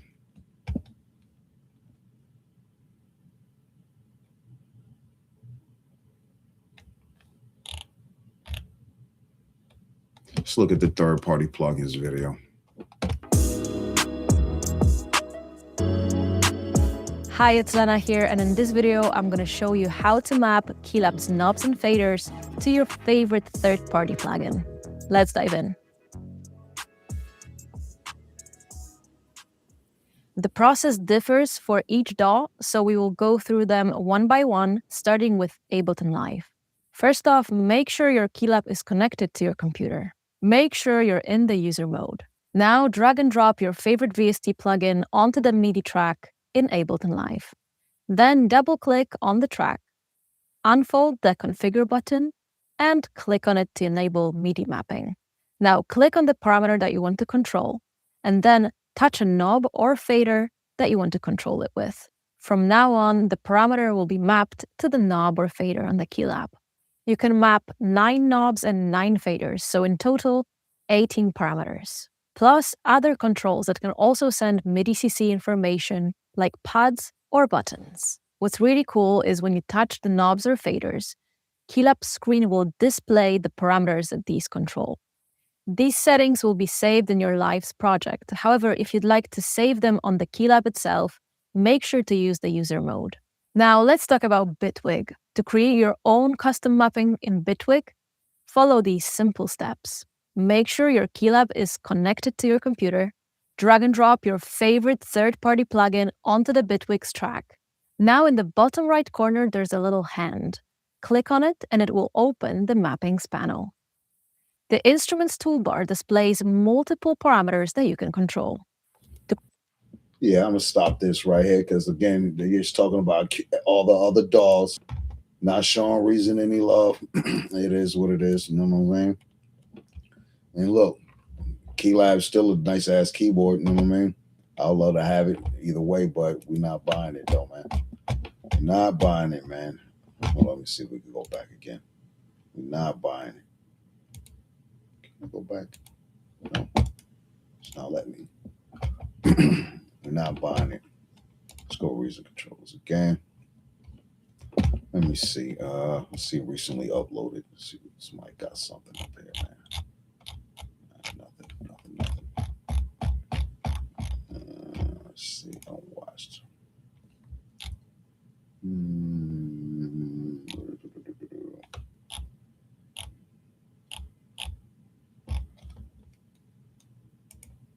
Matter of fact, let's type in Reason Studios custom controllers. See what pop up.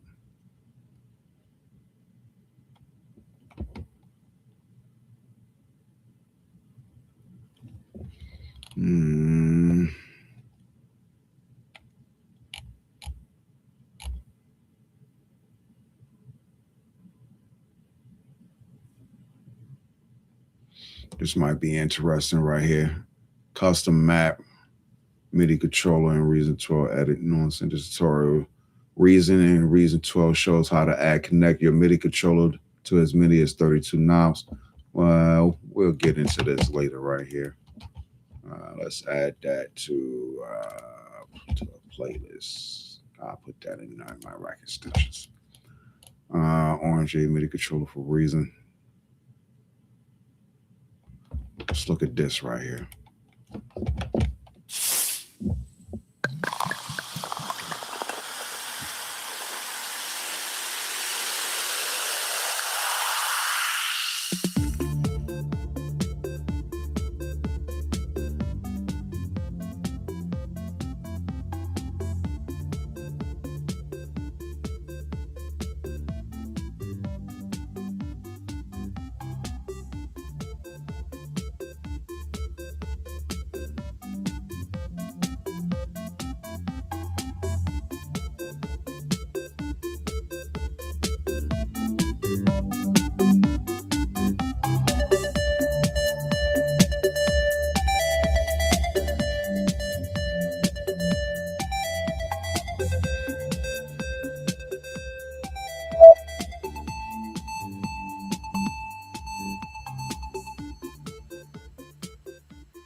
Yeah, my bad. I was over here talking the damn thing muting while I'm scrolling. But I was saying, like, over here, a new machine coming out, but that's not what we're looking for. You know what I mean? The Machine Art Studio right here. A lot of people know about that from the Retouch Control. Shout out to them. I got some of their Arrakis dentures. But that's not what we're looking for. We want to take that Kong and build that actual Kong. We don't want the machine, because we ain't buying native instruments. They're about to be absolved. They're going through absolvency. You know what I'm saying? You know what I mean? And look, just watch this video for the sake of watching it, I guess, just to talk about it. Stuff like that.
You know what's crazy? We should just holler at Retouch Control, yo, on some real shit. You know what I mean? And see if they want to try to invest. You know what I mean?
reason machine under control on reason.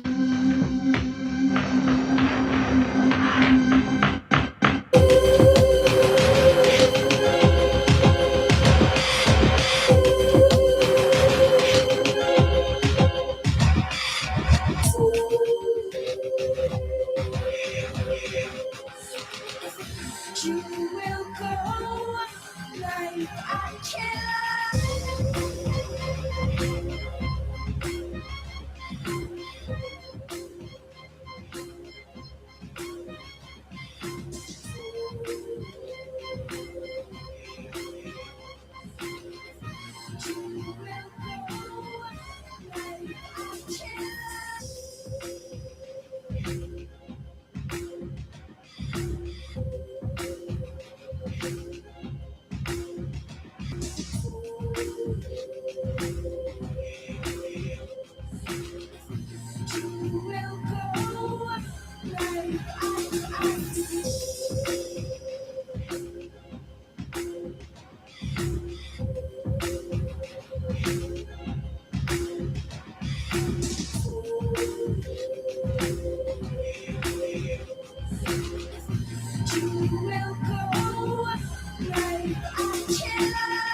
Let's go to their web right here real quick.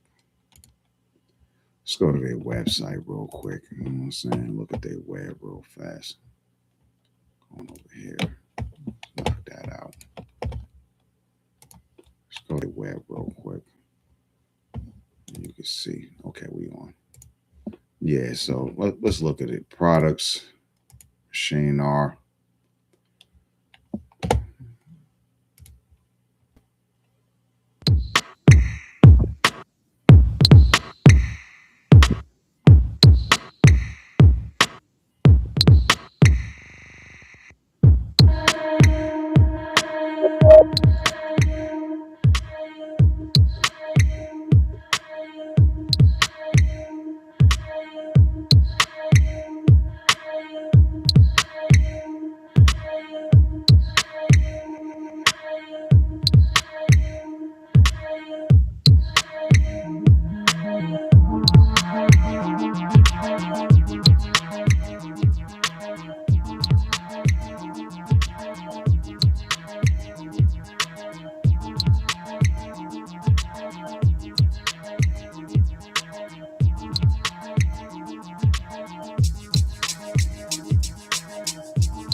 Yeah, that's cool right there, man. But it's like that's not what we looking for, though, right? You know what I mean?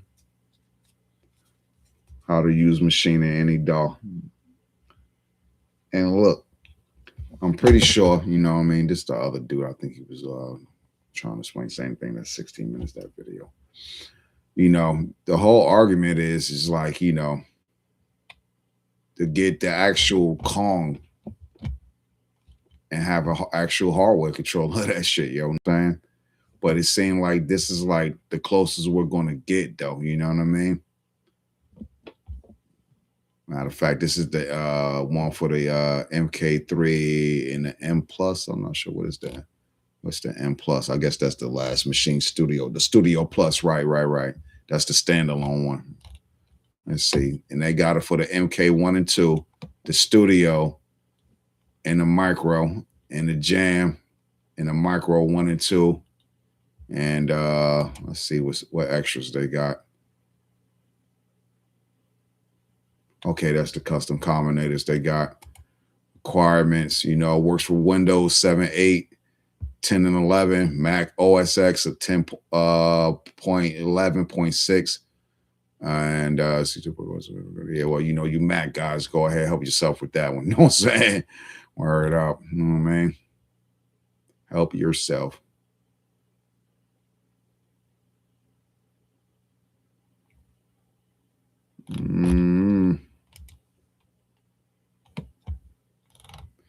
Got instructions on how to do the installation, the install or whatever. So it ain't an issue, you know what I mean? I definitely get my hands on the Studio right here for sure. Too bad they ain't never came out with a new Machine Studio though. They ain't make one of those, bro. You know what I'm saying?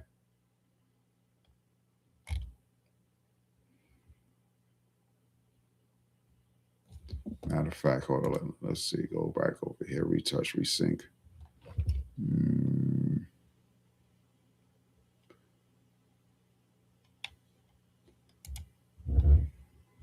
Okay, they got software for the push. If y'all want to get one of those, you know what I'm saying?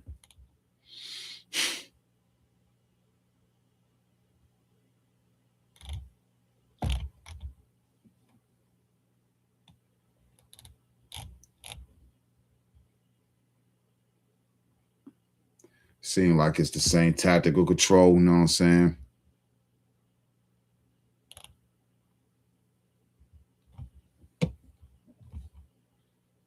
Oh shit, you can see Reason on the push display. That's crazy. You know what I'm saying?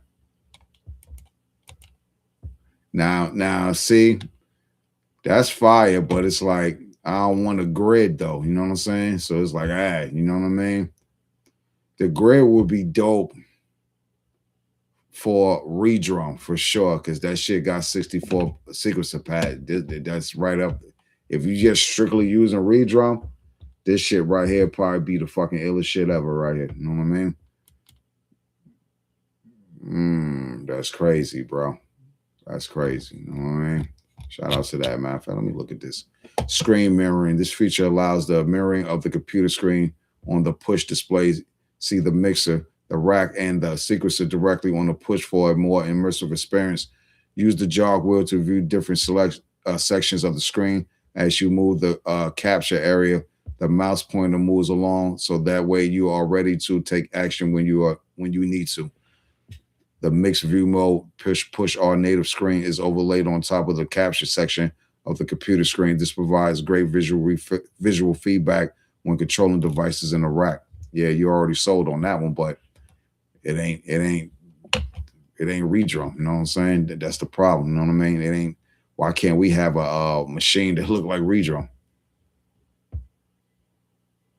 And you know, obviously, you can't have all the like Reason instruments and shit. It got to be some type of bass grid similar to this jam thing right here. You know, this push or whatever.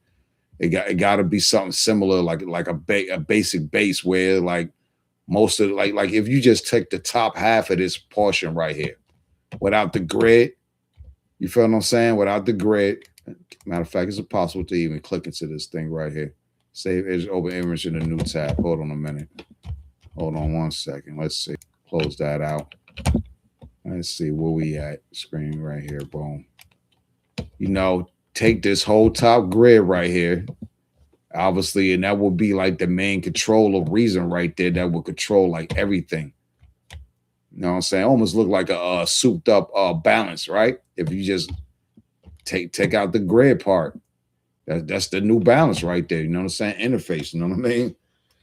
I don't think this hard, and what people be saying in the comment section, like, oh, they don't want to see it happen. But I guarantee you, if Reason actually put it together, or Lander now, which owns Reason, jokers will hot straight dick ride it. You know what I'm saying?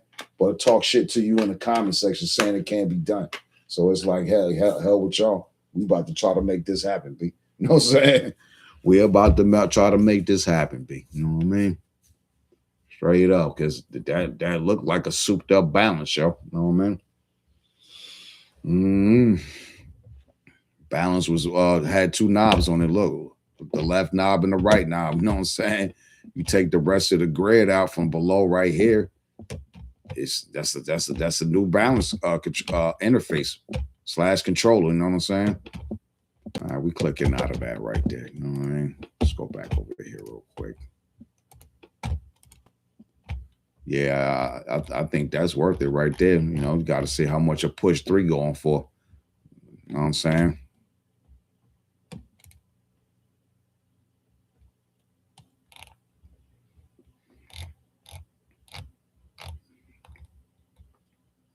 Okay, to push R 3 and 2 do the screen mirroring, but not the 1 though.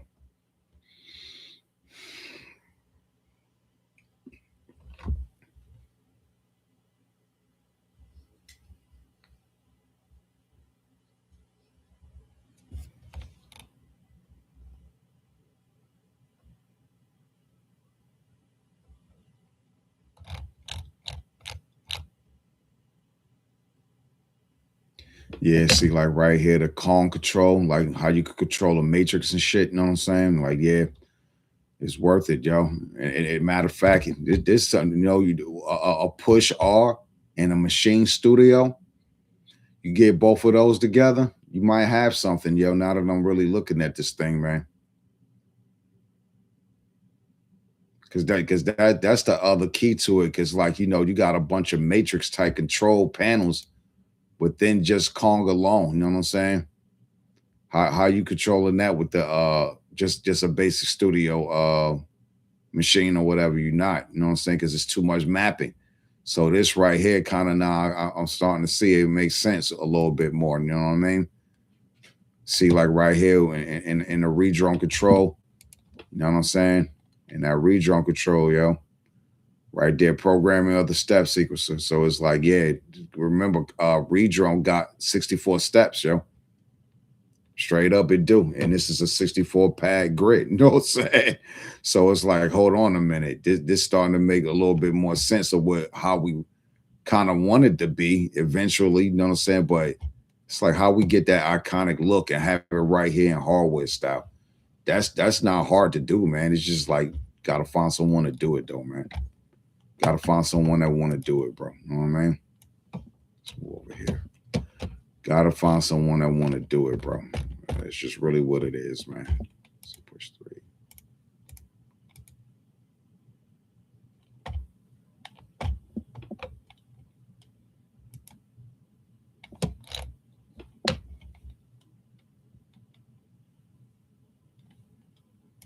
Yeah, and the reason need to integrate that resync too, because you know we need some type of video controls. I want to start doing some you know, orchestral type stuff, you know, sync licensing deals. Like, come on, Reason and Lander, dude, get on the ball game, man. Somebody, y'all should just buy retouch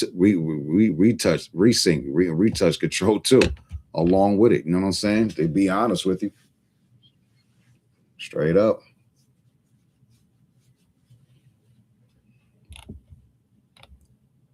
Matter of fact, let's look at this because I ain't looked at it in a minute. You just look at it, yo. Resync is an application which allows to sync videos to the Reason timeline. It is a great solution for those who use Reason to create music and soundtracks for video or film scoring. It is available for both Mac OS and Windows, with identical features and functionality across both versions. Resync supports a variety of video formats for maximum flexibility.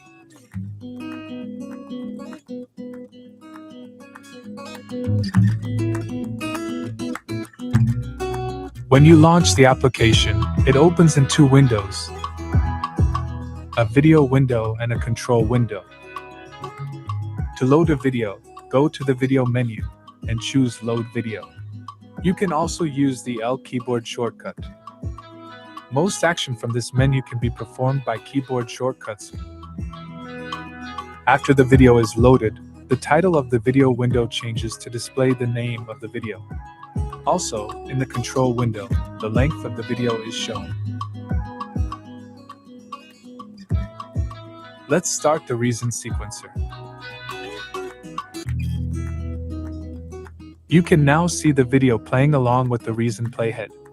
You might have noticed that when I clicked on the play button in Reason, the video window disappeared. We can use the float window command from the video menu to make the video windows always stay on top.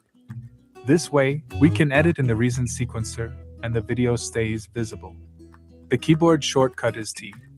If the video window is too small or too large, we can resize it to any dimension we want. Just drag the corner of the video, and then from the video menu choose Resize.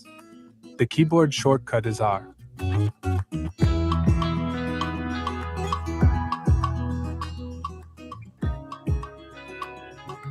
By the way, if you have multiple monitors, the video window can be moved to a separate display. Now, let's talk about scrubbing. As you'd expect, pressing the rewind and forward buttons in Reason also scrubs the video, so you can go back and forth to edit different sections.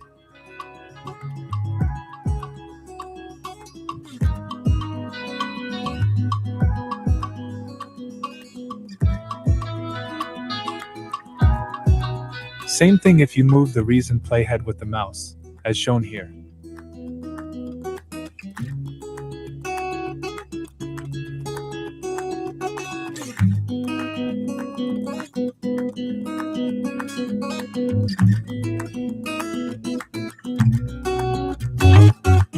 When you need to find a specific spot in the video, stop the transport and scrub the playhead with the mouse to the desired location. This method allows for more precise scrubbing.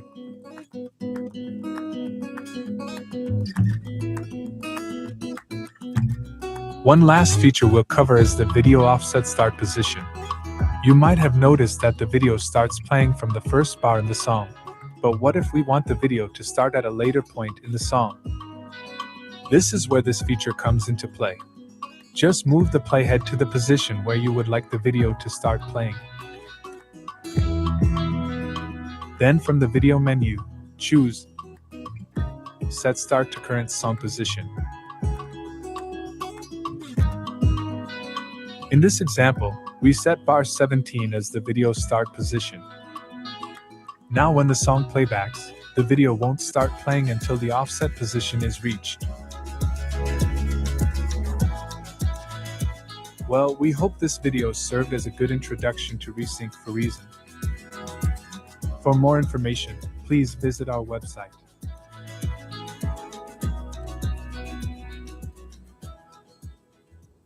Yeah, that's fire right there, but still, not what we looking for in that sense.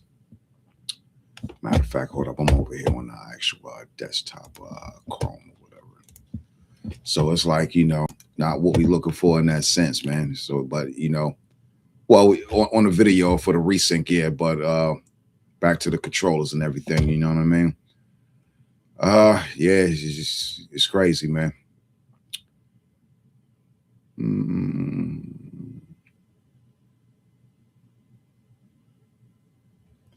Yeah, phone tab requirements description, you know what I mean? Yeah, we ain't doing that because we don't need that for that. Shop. All right, so let's look at the pricing, and like I said, it's not expensive. It's under $40 for most of the stuff. It's under $40 for most of the stuff, man. It's not expensive at all. Seemed like they got Resync on sale. Maybe it was always $20, but yeah, it may be worth it to get it, man. Excuse me. Machine Studio is $36. The Push 1 is $35. The Push 2 is $39. The Push R2 update is $4.99, and the Push R3 is $39. Why is there an update difference? For even more, might as well just get a Push 3 and call it a day.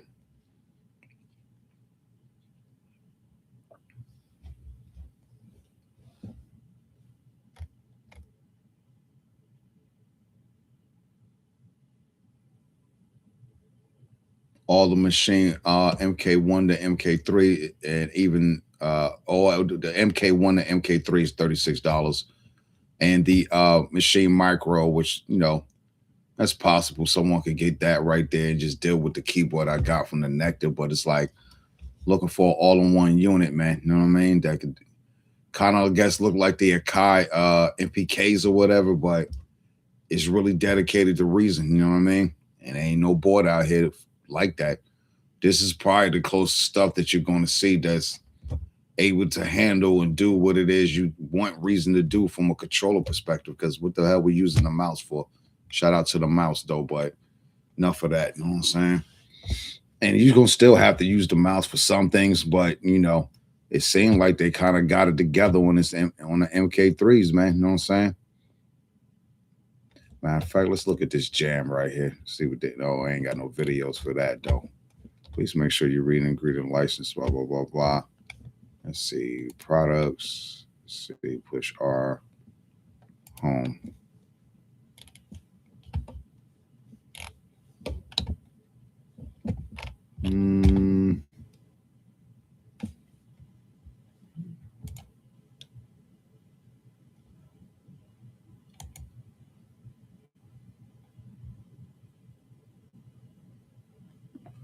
Yeah, so why they ain't make a joint for the keyboard though?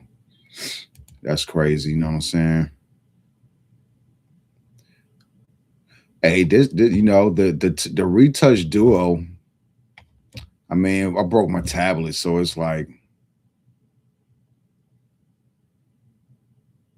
it wouldn't work for that, you know what I'm saying? And I wouldn't want a tablet. I would rather have the actual hardware, you know what I mean? Online that one. Let's go back to the products over here. Stitches, right? 36 refills. Let's see where we have more for refill. We already seen that.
Yeah, like I said, I think it's worth it, man. But it's like, you know, again, the whole purpose is like, hey, why can't we just build our own Reason Studio stuff? You know what I'm saying?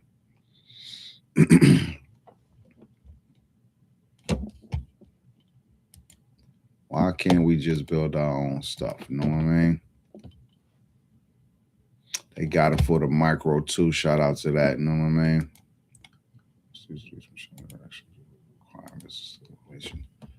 Yeah, so it's like, you know, just the search continues, man. The search continues, yo. It's gonna be looking for a minute for that. You know what I mean? The search continues, yo. All right, we're gonna click out right here. Click out of that. Get out of this stupid ass Facebook right there. So it's going back over here and tap this YouTube out right here. And let's go over here and knock that out because we don't need that. And let's go here. Okay. All righty, we in the mix. We in the mix. All right. Let's get to some work on ourselves right here.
One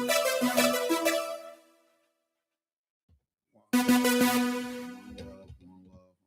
I'm out. Going to sleep on y'all now. Ski.